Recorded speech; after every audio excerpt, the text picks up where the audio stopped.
All right. Well, we are in a bit of a tricky spot. Uh, let's see if that answered any questions for you. Go ahead and do all your end of the stuff for the last chapter. We are on to chapter 13. Not at home. So go ahead and take some guesses if you have guesses as to what you think is going to happen. If you could, take some guesses as to what questions might be answered, all that type of stuff. All right, so do your questions on your Google form, and we will get started. Chapter 13, Not at Home. In the meanwhile, the dwarves sat in the darkness, and utter silence fell about them. Little they ate, and little they spoke.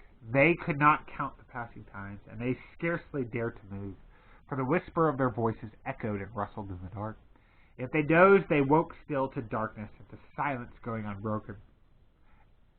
At last, after days and days of waiting, as it seemed, when they were becoming choked and dazed for want of air, they could bear it no longer. They would almost have welcomed the sounds below of the dragon's return. In this silence they feared some cunning devilry of his, but they could not sit there forever. Thorin spoke. "Let us try the door," he said. "I must feel the wind on my face soon or die. I think I would rather be smashed by Smaug in the open than suffocate in here." So several of the dwarves got up and groped back to where the door had been. But they found that the upper end of the tunnel had been shattered and blocked with broken rock. Neither the key nor the magic had once obeyed would ever open that door again. "We're trapped!" they groaned. "This is the end! We shall die here!" But somehow, just when the dwarves were most despairing, Bilbo felt a strange lightening of the heart, as a heavy weight had gone from under his waistcoat. "Come, come," he said. "While there's life, there's hope, as my father used to say, and the third time pays for all. I'm going down the tunnel once again. I've been that way twice, when I knew there was a dragon at the other end, so I will risk a third visit when I am no longer sure that there is. Sure. Anyway, the only way out is down, and I think this time you had all better come with me." In desperation, they agreed, and Thorin was the first to go forward by Bilbo's side. "Now do be careful," whispered the Hobbit, "and as quiet as you can be. There may be no Smaug at the bottom, but then again there may be. Don't let us take any unnecessary risks." Down, down they went. The dwarves could not, of course, compare with the Hobbit in real stealth, and they made a deal of puffing and shuffling with echoes magnified alarmingly. But though every now and again Bilbo in fear stopped and listened, not a sound stirred below. Near the bottom, as well as he could judge, Bilbo slipped on his ring and went ahead, but he did not need it. The darkness was complete, and they were all invisible, ring or no ring. In fact, so black was it that the Hobbit came to the opening unexpectedly, put his hand on air, stumbled forward, and rolled headlong into the hall. There he lay face downwards on the floor, and he did not dare to get up, or even to breathe. But nothing moved. There was not even a gleam of light, unless, as it seemed to him, when at last he slowly raised his head, there was a pale white glint above him and far off in the gloom, but certainly it was not a spark of dragon fire, though the worm stench was heavy in the place, and the taste of vapor was on his tongue. At length Mr. Baggins could bear it no longer. "Confound you, Smaug, you worm!" he squeaked aloud. "Stop playing hide-and-seek! Give me a light, then eat me if you can catch me!" Faint echoes ran around the unseen hall, but there was no answer. Bilbo got up and found that he did not know in what direction to turn. "Now I wonder what on earth Smaug is playing at," he said. "He is not at home today, or tonight, whatever it is, I do believe. If Oin and Gloin had not lost their tinder boxes, perhaps we can make a little light, and have a look round before the luck turns." "Light!" he cried. "Can anybody make a light?" The dwarves, of course, were very alarmed when Bilbo fell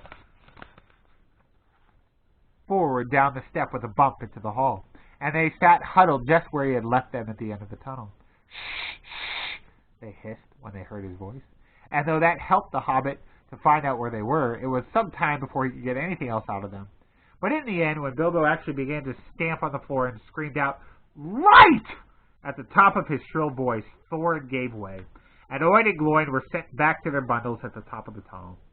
After a while, the twinkling gleam showed them returning. Oin, with a small pine torch alight in his hand, and Gloin with a bundle of others under his arm. Quickly Bilbo trotted to the door and took the torch, but he could not persuade the dwarves to light the others or to come and join him yet. As Thorin carefully explained, Mr. Baggins was still officially their expert burglar and investigator. If he liked to risk a light, that was his affair. They would wait in the tunnel for his report. So they sat near the door and watched. They saw the little dark shape of the Hobbit start across the floor, holding his tiny light aloft. Every now and again, while he was still near enough, they caught a glint and a tinkle as he stumbled on some golden thing. The light grew smaller as he wandered away into the vast hall. Then it began to rise, dancing into the air. Bilbo was climbing the great mound of treasure. Soon he stood upon the top, and still went on. Then they saw him halt and stoop for a moment, but they did not know the reason. It was the Arkenstone, the heart of the mountain, so Bilbo guessed from Thorin's description. But indeed there could not be two such gems, even in so marvelous a hoard, even in all the world. Ever as he climbed, the same white gleam had shone before him and drawn his feet toward it. Slowly it grew to a little globe of pallid light.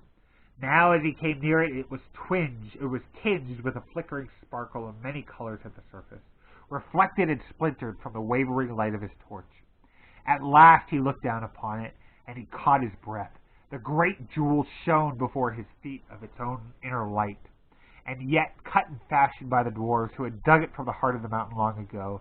It took all light that fell upon it and changed it into 10,000 sparks of white radiance, shot with glints of the rainbow. Suddenly Bilbo's arm went towards it, drawn by its enchantment. His small hand would not close about it, for it was a large and heavy gem. But he lifted it, shut his eyes, and put it in his deepest pocket. Now I am a burglar indeed, thought he. But I suppose I must tell the dwarfs about it sometime.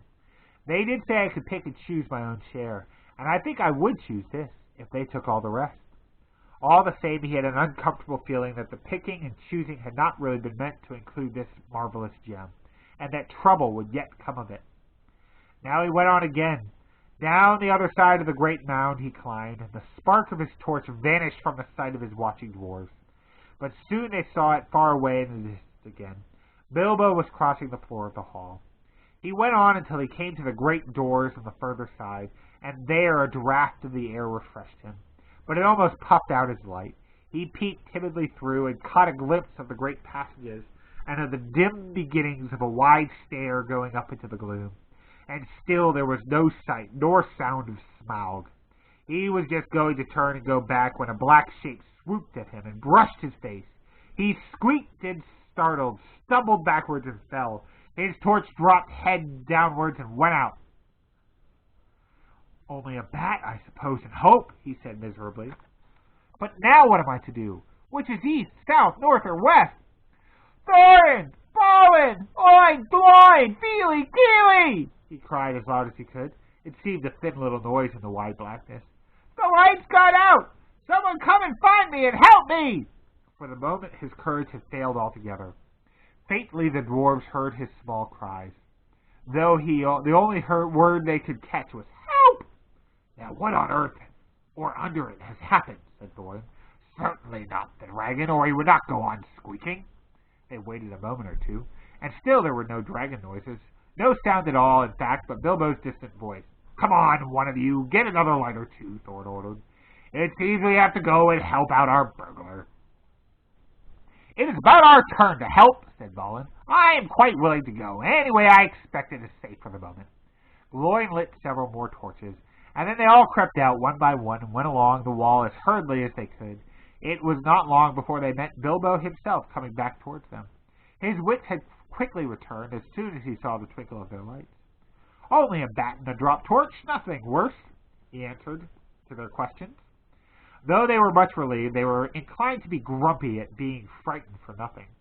But that's what they would have said if he had told them at that moment about the Arkenstone. I don't know. The mere fleeting glimpses of treasure which they had caught as they walked along rekindled all the fire of their dwarvish hearts. And when the heart of a dwarf, even the most respectable, is wakened by gold and jewels, he grows suddenly bold and he may become fierce. The dwarves indeed no longer needed any urging. All were now eager to explore the hall while they had the chance, and willing to believe that, for the present, Smaug was away from home. Each now gripped a lighted torch, and as they gazed, first on one side and then on the other, they forgot fear and even caution. They spoke aloud and cried to one another as they lifted old treasures from the mound or from the wall and held them in the light, caressing and fingering them. Feely and Keely were almost in a merry mood. Finding still hanging there many golden harps strung with silver, they took and struck them, and being magical and also untouched by the dragon, who had small interest in music, they were still in tune. The dark hall was filled with a melody that had long been silent, but most of the dwarves were more practical. They gathered gems and stuffed their pockets, and let what they could not carry follow back through their fingers with a sigh. Thorn was not least among these, but always he searched from side to side for something which he could not find. It was the Arkenstone, but he spoke of it yet to no one.